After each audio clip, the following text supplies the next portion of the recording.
உண்மையாலுமே இந்த தியேட்டர்காரங்களும் ஷாப்பிங் மால்காரங்களும் வேறுபாடு பாக்குறாங்களா, இல்ல அந்த ஷாப்பிங் மாலோட நேமும் தியேட்டரோட நேமும் பிரபலமாகணும் அப்படின்றதுக்காக வேறுபாடு பாக்குறாங்களான்னு தெரியல. எது எப்படியோ அப்படி வேறுபாடு பார்த்த ஒரு ஷாப்பிங் மால் மேல அரசாங்கம் தரமான ஒரு தண்டனை கொடுத்து ஒரு ஆர்டர் போட்டிருக்காங்க. என்னன்னா, அந்த ஷாப்பிங் மாலை க்ளோஸ் பண்ணி 7 நாளைக்கு திறக்கவே கூடாது அப்படின்னு உத்தரவு போட்டிருக்காங்க.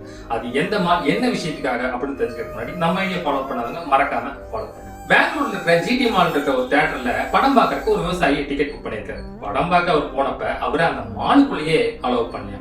ஏண்டான்னு கேட்டா அவர் வேட்டி உடுத்திருக்காரு. இந்த மாலுக்குள்ள வேட்டி நாட் அலோவ் அப்படின்னு சொல்லி அவரை திருப்பி அனுப்பிட்டாங்க.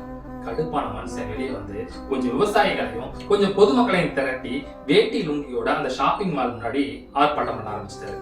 இதை கேள்விப்பட்ட அரசாங்கம் அந்த ஷாப்பிங் மாலை க்ளோஸ் பண்ணி 7 நாளைக்கு திறக்கவே கூடாது அப்படின்னு ஒரு ஆர்டர் போட்டாங்க.